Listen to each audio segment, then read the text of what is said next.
Dracula by Bram Stoker. Chapter 1. Jonathan Harker's Journal. Kept in shorthand. 3 May, Bistritz. Left Munich at 8:35 p.m. on 1st May, arriving at Vienna early next morning. Should have arrived at 6:46, but train was an hour late. Budapest seems a wonderful place, from the glimpse which I got of it from the train and the little I could walk through the streets. I feared to go very far from the station, as we had arrived late and would start as near the correct time as possible. The impression I had was that we were leaving the west and entering the east. The most western of splendid bridges over the Danube, which is here of noble width and depth, took us among the traditions of Turkish rule. We left in pretty good time, and came after nightfall to Klausenburg. Here I stopped for the night at the Hotel Royal. I had for dinner, or rather supper, a chicken done up some way with red pepper, which was very good but thirsty. Memorandum: get recipe for Mina. I asked the waiter, and he said it was called paprika Händel, and that, as it was a national dish, I should be able to get it anywhere along the Carpathians. I found my smattering of German very useful here. Indeed, I don't know how I should be able to get on without it. Having had some time at my disposal when in London, I had visited the British Museum and made search among the books and maps in the library regarding Transylvania. It had struck me that some foreknowledge of the country could hardly fail to have some importance in dealing with a nobleman of that country. I find that the district he named is in the extreme east of the country, just on the borders of 3 states, Transylvania, Moldavia, and Bukovina, in the midst of the Carpathian Mountains, one of the wildest and least known portions of Europe. I was not able to light on any map or work giving the exact locality of the Castle Dracula, as there are no maps of this country as yet to compare with our own Ordnance Survey maps, but I found that Bistritz, the post town named by Count Dracula, is a fairly well-known place.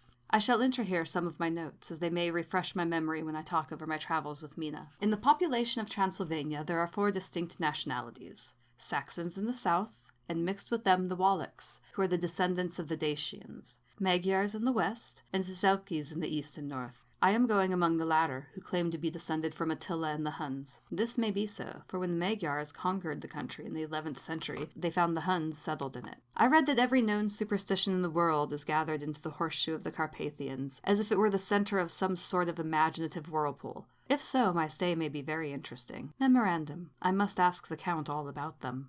I did not sleep well, though my bed was comfortable enough, for I had all sorts of queer dreams. There was a dog howling all night under my window, which may have had something to do with it, or it may have been the paprika, for I had to drink up all the water in my carafe and was still thirsty. Towards morning I slept and was wakened by the continuous knocking at my door, so I guess I must have been sleeping soundly then. I had for breakfast more paprika and a sort of porridge of maize flour, which they said was mamaliga, and eggplant stuffed with forcemeat, a very excellent dish, which they call implatata. Memorandum: get recipe for this also. I had to hurry breakfast, for the train started a little before 8, or rather it ought to have done so, for after rushing to the station at 7:30, I had to sit in the carriage for more than an hour before we began to move. It seems to me that the further east you go, the more unpunctual are the trains. What ought they to be in China? All day long we seemed to dawdle through a country which was full of beauty of every kind. Sometimes we saw little towns or castles on the top of steep hills, such as we see in old missals. Sometimes we ran by rivers and streams, which seemed from the wide stony margin on each side of them to be subject to great floods. It takes a lot of water, and running strong, to sweep the outside edge of a river clear. At every station there were groups of people, sometimes crowds, and in all sorts of attire. Some of them were just like the peasants at home, or those I saw coming through France and Germany, with short jackets and round hats and homemade trousers, but others were very picturesque. The women looked pretty, except when you got near them, but they were very clumsy about the waist. They had all full white sleeves of some kind or other, and most of them had big belts with a lot of strips of something fluttering from them like the dresses in a ballet, but of course there were petticoats under them. The strangest figures we saw were the Slovaks, who were more barbarian than the rest, with their big cowboy hats, great baggy dirty white trousers, white linen shirts, and enormous heavy leather belts, nearly a foot wide, all studded over with brass nails. They wore high boots, with their trousers tucked into them, and had long black hair and heavy black mustaches. They are very picturesque, but do not look prepossessing. On the stage they would be set down at once as some old oriental band of brigands. They are, however, I am told, very harmless and rather wanting in natural self-assertion. It was on the dark side of twilight when we got to Bistritz, which is a very interesting old place. Being practically on the frontier, for the Borgo Pass leads from it into Bukovina, it has had a very stormy existence, and it certainly shows marks of it. 50 years ago, a series of great fires took place, which made terrible havoc on 5 separate occasions. At the very beginning of the 17th century, it underwent a siege of 3 weeks and lost 13,000 people, the casualties of war proper being assisted by famine and disease. Count Dracula had directed me to go to the Golden Crone Hotel, which I found, to my great delight, to be thoroughly old-fashioned, for of course I wanted to see all I could of the ways of the country. I was evidently expected, for when I got near the door I faced a cheery-looking elderly woman in the usual peasant dress, white undergarment with a long double apron, front and back, of colored stuff fitting almost too tight for modesty. When I came close, she bowed and said, "The air Englishman?" "Yes," I said, "Jonathan Harker." She smiled and gave some message to an elderly man in white shirt-sleeves who had followed her to the door. He went, but immediately returned with a letter. "My friend, welcome to the Carpathians. I am anxiously expecting you. Sleep well tonight. At 3 tomorrow the diligence will start for Bukovina. A place on it is kept for you. At the Borgo Pass my carriage will await you and bring you to me. I trust that your journey from London has been a happy one, and that you will enjoy your stay in my beautiful land. Your friend, Dracula." 4 May. I found that my landlord had got a letter from the Count, directing him to secure the best place on the coach for me. But on making inquiries as to details, he seemed somewhat reticent, and pretended that he could not understand my German. This could not be true, because up to then he had understood it perfectly. At least, he answered my questions exactly as if he did. He and his wife, the old lady who had received me, looked at each other in a frightened sort of way. He mumbled out that the money had been sent in a letter, and that was all he knew. When I asked him if he knew Count Dracula and could tell me anything of his castle, both he and his wife crossed themselves, and saying that they knew nothing at all, simply refused to speak further. It was so near the time of starting that I had no time to ask anyone else, for it was all very mysterious and not by any means comforting. Just before I was leaving, the old lady came up to my room and said in a very hysterical way, "Must you go? Oh, young heir, must you go?" She was in such an excited state that she seemed to have lost her grip of what German she knew, and mixed it all up with some other language which I did not know at all. I was just able to follow her by asking many questions. When I told her that I must go at once, and that I was engaged on important business, she asked again, "Do you know what day it is?" I answered that it was the 4th of May. She shook her head as she said again, "Oh yes, I know that. But do you know what day it is?" On my saying that I did not understand, she went on, "It is the eve of St. George's Day. Do you not know that tonight, when the clock strikes midnight, all the evil things in the world will have full sway? Do you know where you are going and what you are going to?" She was in such evident distress that I tried to comfort her, but without effect. Finally, she went down on her knees and implored me not to go, at least to wait a day or two before starting. It was all very ridiculous, but I did not feel comfortable. However, there was business to be done, and I could allow nothing to interfere with it. I therefore tried to raise her up and said as gravely as I could that I thanked her, but my duty was imperative and that I must go. She then rose and dried her eyes, and taking a crucifix from her neck, offered it to me. I did not know what to do, for as an English churchman I have been taught to regard such things as in some measure idolatrous, and yet it seemed so ungracious to refuse an old lady meaning so well and in such a state of mind. She saw, I suppose, the doubt in my face, for she put the rosary around my neck and said, "For your mother's sake," and went out of the room. I am writing up this part of the diary whilst I am waiting for the coach, which is, of course, late, and the crucifix is still around my neck. Whether it is the old lady's fear, or the many ghostly traditions of this place, or the crucifix itself, I do not know, but I am not feeling nearly as easy in my mind as usual. If this book should ever reach Mina before I do, let it bring my goodbye. Here comes the coach! 5 May. The castle. The grey of the morning has passed, and the sun is high over the distant horizon, which seems jagged, whether with trees or hills I know not, for it is so far off that big things and little are mixed. I am not sleepy. And as I am not to be called till I awake, naturally I write till sleep comes. There are many odd things to put down, and lest who reads them may fancy that I dined too well before I left Bistritz, let me put down my dinner exactly.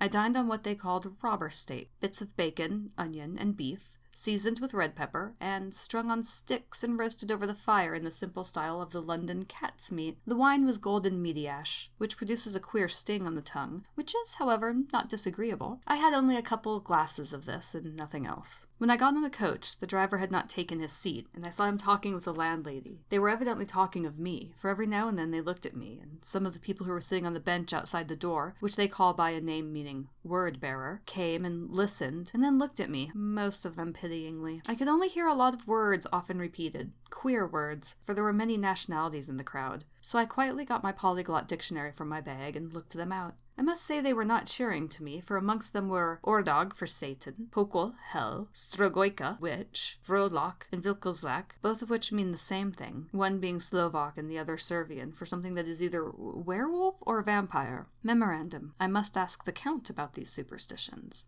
When we started, the crowd around the inn door, which had by this time swelled to a considerable size, all made the sign of the cross and pointed 2 fingers towards me. With some difficulty, I got a fellow passenger to tell me what they meant. He would not answer at first, but on learning that I was English, he explained that it was a charm or guard against the evil eye. This was not very pleasant for me, just starting for an unknown place to meet an unknown man, but everyone seemed so kind-hearted and so sorrowful and so sympathetic that I could not but be touched. I shall never forget the last glimpse which I had of the inn-yard and its crowd of picturesque figures, all crossing themselves as they stood around the wide archway with its background of rich foliage of oleander and orange trees and green tubs clustered in the center of the yard. Then our driver, whose wide linen drawers covered the whole front of the box seat, Gotza they call them, cracked his big whip over his 4 small horses, which ran abreast, and we set off on our journey. I soon lost sight and recollection of ghostly fears and the beauty of the scene as we drove along, although had I known the language, or rather languages, which my fellow passengers were speaking, I might not have been able to throw them off so easily. Before us lay a green sloping land full of forests and woods, with here and there steep hills, crowned with clumps of trees or farmhouses, the blank gable end of the road. There was everywhere a bewildering mass of fruit blossom, apple, plum, pear, cherry, and as we drove by I could see the green grass under the trees spangled with the fallen petals. In and out amongst these green hills of what they call here the Mittelland ran the road, losing itself as it swept around the grassy curve or was shut out by the straggling ends of pine woods, which here and there ran down the hillsides like tongues of flame. The road was rugged, but still we seemed to fly over it with a feverish haste. I could not understand then what the haste meant, but the driver was evidently bent on losing no time in reaching Bergoprund. I was told that this road is in summertime excellent, but that it had not yet been put in order after the winter snows. In this respect it is different from the general run of roads in the Carpathians, for it is an old tradition that they are not to be kept in too good order. Of old the hospodars would not repair them, lest the Turks should think that they were preparing to bring in foreign troops, and so hasten the war which was always really at loading point. Beyond the green swelling hills of the Middle Land rose mighty slopes of forest up to the lofty steeps of the Carpathians themselves. Right and left of us they towered, with the afternoon sun falling full upon them and bringing out all the glorious colors of this beautiful range. Deep blue and purple in the shadows of the peaks, green and brown where grass and rock mingled, and an endless perspective of jagged rock and pointed crags, till these were themselves lost in the distance, where the snowy peaks rose grandly. Here and there seemed mighty rifts in the mountains, through which, as the sun began to sink, we saw now and again the white gleam of falling water. One of my companions touched my arm as we swept round the base of a hill and opened up the lofty snow-covered peak of a mountain, which seemed, as we wound on our serpentine way, to be right before us. "Look, Easton Zizak, God's seat," and he crossed himself reverently. As we wound on our endless way, and the sun sank lower and lower behind us, the shadows of the evening began to creep round us. This was emphasized by the fact that the snowy mountain tops still held the sunset, and seemed to glow out with a delicate cool pink. Here and there we passed Czechs and Slovaks, all in picturesque attire, but I noticed that goiter was painfully prevalent. By the roadside were many crosses, and as we swept by, my companions all crossed themselves. Here and there was a peasant man or woman kneeling before a shrine, who did not even turn round as we approached, but seemed in the self-surrender of devotion to have neither eyes nor ears for the outer world.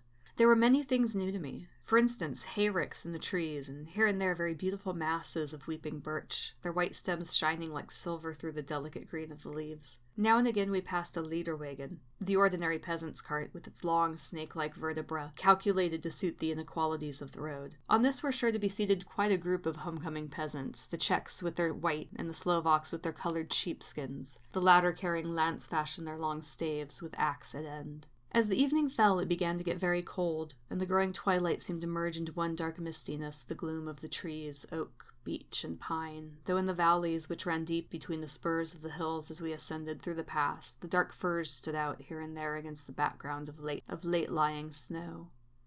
Sometimes, as the road was cut through the pine woods that seemed in the darkness to be closing down upon us, great masses of grayness, which here and there bestrewed the trees, produced a peculiarly weird and solemn effect, which carried on the thoughts and grim fancies engendered earlier in the evening, when the failing sunset threw into strange relief the ghost-like clouds which amongst the Carpathians seemed to wind ceaselessly through the valleys. Sometimes the hills were so steep that despite our driver's haste, the horses could only go slowly. I wished to get down and walk up them, as we do at home, but the driver would not hear of it. No, no, he said, you must not walk here, the dogs are too fierce. And then he added, with what he evidently meant for grim pleasantry, for he looked round to catch the approving smile of the rest, and you may have enough of such matters before you go to sleep. The only stop he would make was a moment's pause to light his lamps. When it grew dark, there seemed to be some excitement amongst the passengers, and they kept speaking to him one after the other, as though urging him to further speed. He lashed the horses unmercifully with his long whip, and with wild cries of encouragement urged them on to further exertions. Then, through the darkness, I could see a sort of patch of grey light ahead of us, as though there were a cleft in the hills. The excitement of the passengers grew greater. The crazy coach rocked on its great leather springs and swayed like a boat tossed on a stormy sea. I had to hold on. The road grew more level, and we appeared to fly along. Then the mountains seemed to come nearer to us on each side and to frown down upon us. We were entering on the Borgo Pass. One by one, several of the passengers offered me gifts, which they pressed upon me with an earnestness which would take no denial. These were certainly of an odd and varied kind, but each was given in simple good faith, with a kindly word and a blessing, and that strange mixture of fear-meaning movements which I had seen outside the Hotel of Bistritz, the sign of the cross and the guard against the evil eye. Then, as we flew along, the driver leaned forward, and on each side the passengers, craning over the edge of the coach, peered eagerly into the darkness. It was evident that something very exciting was either happening or expected, but though I asked each passenger, no one would give me the slightest explanation.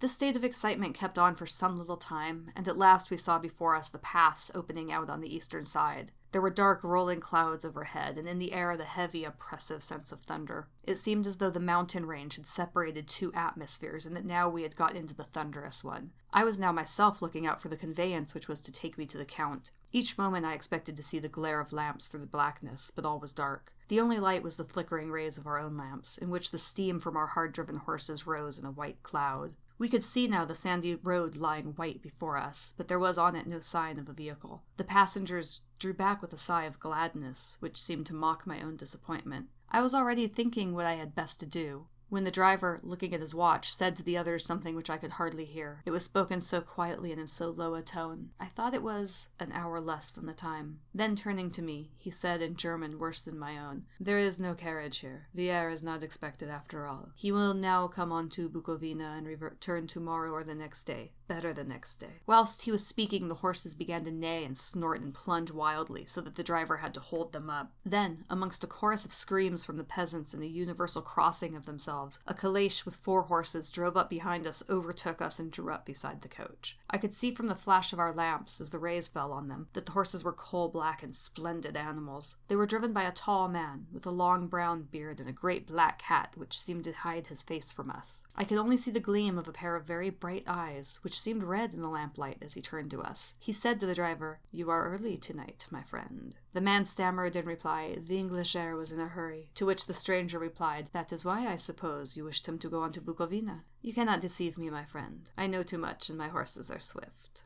As he spoke, he smiled, and the lamplight fell on a hard-looking mouth with very red lips and sharp-looking teeth, as white as ivory. One of my companions whispered to another the line from Burger's Lenore, "For the dead travel fast." The strange driver evidently heard the words, for he looked up with a gleaming smile. The passenger turned his face away, at the same time putting out his 2 fingers and crossing himself. "Give me the heir's luggage," said the driver.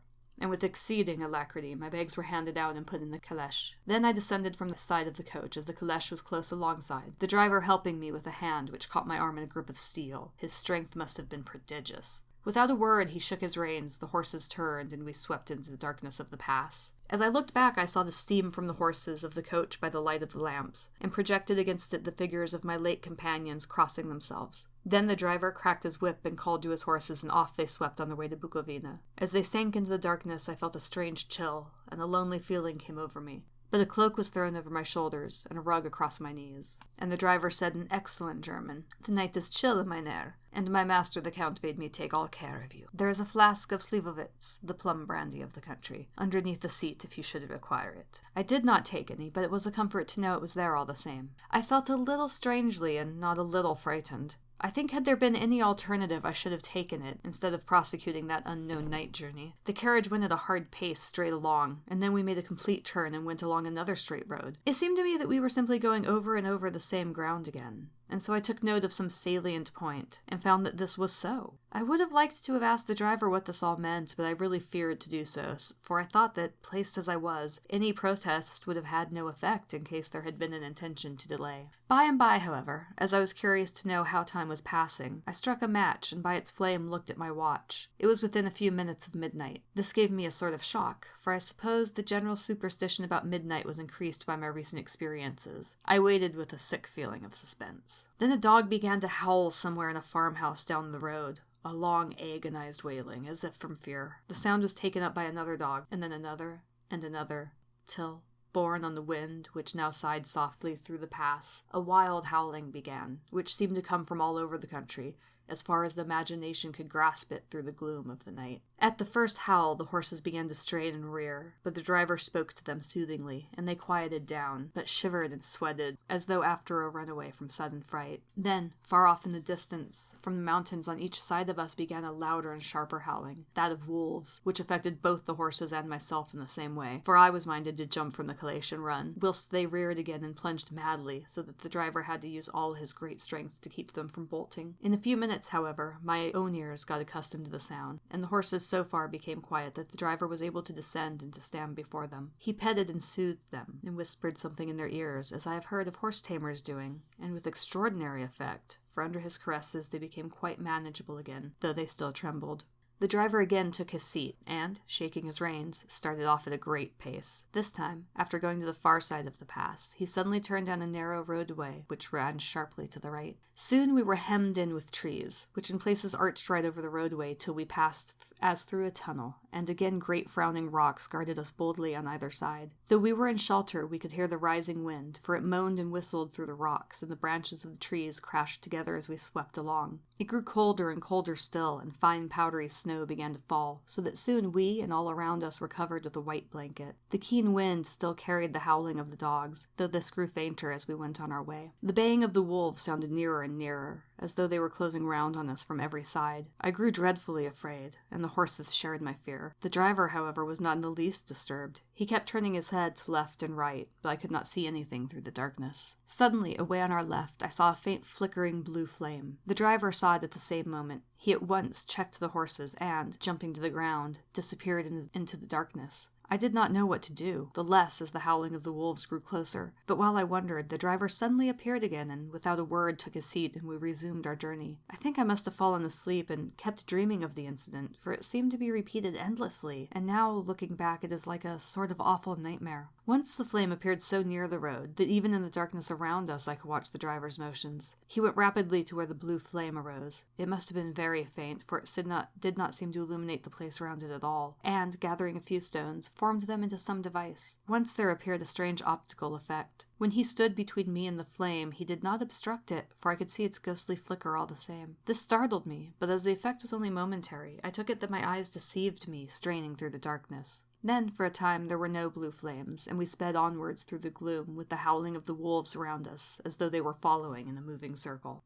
At last there came a time when the driver went further afield than he had yet gone, and during his absence the horses began to tremble worse than ever, and to snort and scream with fright. I could not see any cause for it, for the howling of the wolves had ceased altogether, but just then the moon, sailing through the black clouds, appeared behind the jagged crest of a beetling, pine-clad rock, and by its light I saw around us a ring of wolves, with white teeth and lolling red tongues, and long, sinewy limbs and shaggy hair. They were 100 times more terrible in the grim silence which held them than even when they howled. For myself, I felt a sort of paralysis of fear. It is only when a man feels himself face to face with such horrors that he can understand their true import. All at once the wolves began to howl as though the moonlight had had some peculiar effect on them. The horses jumped about and reared and looked helplessly round with eyes that rolled in a way painful to see, but the living ring of terror encompassed them on every side, and they had perforce to remain within it. I called to the coachman to come, for it seemed to me that our only chance was to try to break out through the ring and to aid his approach. I shouted and beat the side of the caleche, hoping by the noise to scare the wolves from that side so as to give him a chance of reaching the trap. How he came there I know not, but I heard his voice raised in a tone of imperious command, and looking towards the sound, saw him stand in the roadway. As he swept his long arms, as though brushing aside some impalpable obstacle, the wolves fell back and back further still. Just then a heavy cloud passed across the face of the moon so that we were again in darkness. When I could see again, the driver was climbing into the caleche, and the wolves had disappeared.